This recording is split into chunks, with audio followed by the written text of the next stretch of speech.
Hey everyone, Chris Lambert here, and this is our first episode of watching every movie in Letterboxd's top 250 movies of all time, which is going to be quite the undertaking. So, thanks for being here with number one. And we're starting with Harakiri. I think we're just going to go in order. We talked about doing some random numbers jumping throughout, but I think it's easier for people to follow along if we just start with one and progress all the way through. And then give me a little bit on the format. I'm going to figure out talking points along the way and just the structure of how this is going to go. It might take a few to get there. And if you have any thoughts, feedback, go ahead and leave that in the comments. But we're just going to discuss the movie. I'm going to rank it each time, and we'll see how this progresses as we move along. Harakiri, it's my first time watching it, and I love samurai films. Like most people, I think you'd have to be a little crazy not to love a good samurai film, right? This was 1962 by Masakaya Kobayashi, and he's one of the masters. Like Akira Kurosawa is the master, but Kobayashi is often up there. And in fact, if you look at the top 250, like it's Kobayashi there, Kurosawa there. So they're just like kind of back and forth. I think Human Condition is up here too, which is another Kobayashi movie, and you have other like Ron right here from Kurosawa. So I'm not the only one that seems to really love Japanese cinema, especially from these two filmmakers, though I'm getting on the Kobayashi hype train, right? So I will say, though, that in comparison, I felt like this was just didn't quite land the way that Kurosawa movies land for me.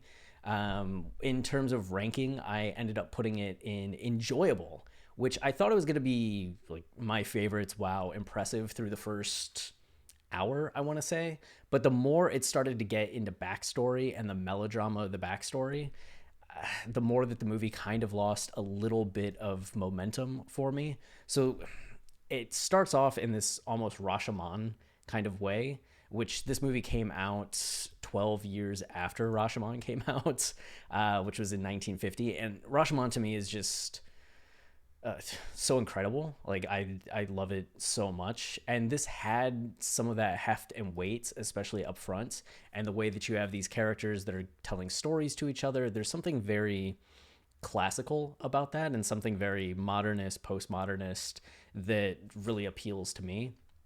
But once you start getting into the melodrama and knowing a little bit inevitably what's going to happen in the backstory to Hanashiro's like daughter and son-in-law and where this story is going to go, it just felt a little dragged out to me in the last bits, to the point where when they finally got to the big final climactic fight, as interesting as that was, it felt almost perfunctory to me at that point.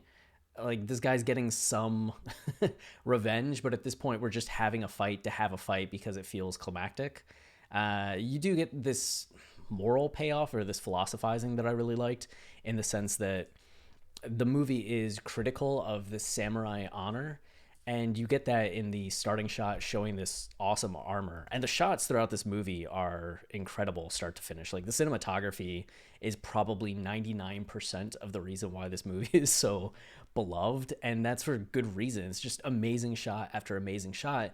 And I hate to be this person that gets older and is just like, I miss old movies, but I kind of feel like I'm at that point where there's been such an increase in pace in so many movies over the years that you don't get the vibe that this movie has, especially just letting actors really rest in the moment and really have a moment to just exist, to where you feel like you're almost just witnessing something. It's a camera on real life rather than the artifice of a film, to where when you have cuts, I feel like a lot of that artifice is just more apparent, where this has scenes where the camera is just on people for a minute without a cut, and they're just kind of sitting and staring at each other, and you start to feel almost a little awkward or a little voyeuristic.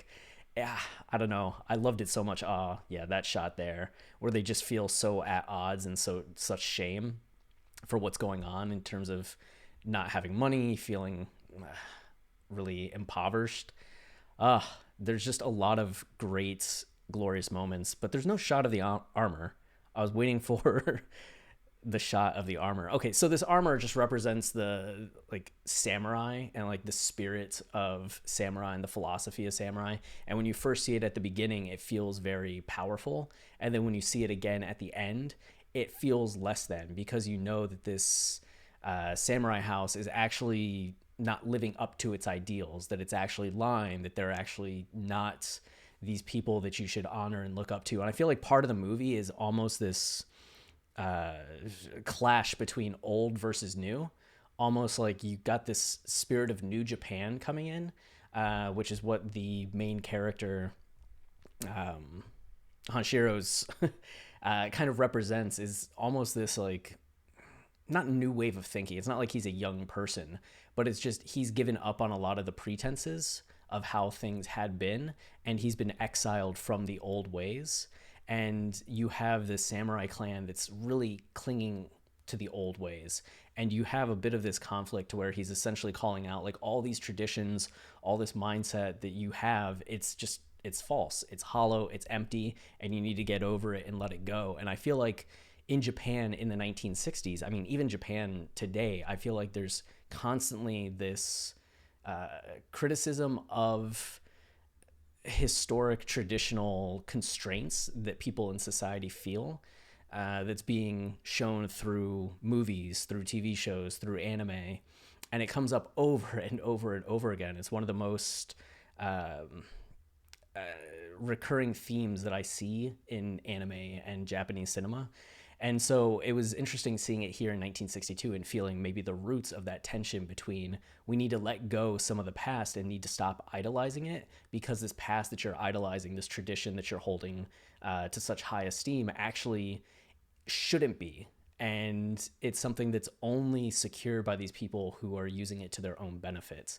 So why don't we just get with the times and move forward and progress rather than clinging to the past, which I think is a very interesting thing to do with a samurai film, right? Because, I mean, at this point, it's 1962. There have been so many famous samurai movies, and I feel like the genre was getting to a point where they're starting to get not necessarily ironic with it, but starting to deconstruct it a bit more, to where instead of just being like, this is a very earnest samurai film, like Seven Samurai would be, it starts to become this thing where we're actually using the genre to commentate on the present in a way that we couldn't. And it's not just about the past now, it's about re-examining the past through this genre. So that's also very cool to me. And I think, man, I think with that in mind and actually talking about the theme, I'm going to move it up to impressive. I'm changing it because when I'm just looking at the story and getting like caught up in, some of the story aspects and the melodrama and feeling the energy of the movie dip a little bit. But when I start thinking back on it and what the movie's actually saying overall, impressive. And then I want to just give a shout out here to Tetsuya Nakadai.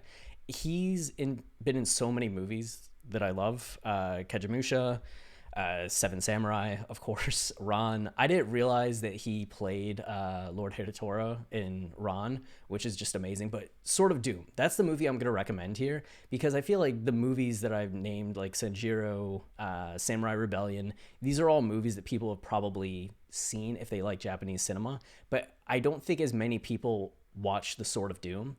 So if you like Harakiri, or you like Japanese cinema in general, I highly, highly, highly recommend Sword of Doom. I just think it's... Ron's one of my favorite movies, and I think Ron's just more impressive in terms of its scope and scale. Just like, how did they make this movie? But I think Sword of Doom is my favorite samurai movie. It's such a strange twist on the genre, and it's an anti-hero film while also becoming more and more this supernatural film. And you also have Nakadai and Mifune, which they're my 1A, 1B in terms of actors in Japanese cinema. So the fact that you have both of them really showing up and showing out is just excellent. So if you're looking for a next movie to watch, Sword of Doom, please watch that and let me know what you think. And then for the series, Come and See is going to be the next one. This is another one that I have never watched. I've seen 12 Angry Men, like Godfather, Shawshank, Parasite, Godfather, City of God, Schindler's List, Lord of the Rings, but some of these other ones, no. So Come and See is going to be the next one, and I don't know. That poster has always been one that's freaked me out a little bit. So I'm excited to. Maybe I shouldn't be because I feel like all the times I see people talk about this movie, they're just like, and here I am like, I don't know what the movie's about. I'm looking forward to it, and I feel like I'm gonna come back for the next video and just be like, don't watch it.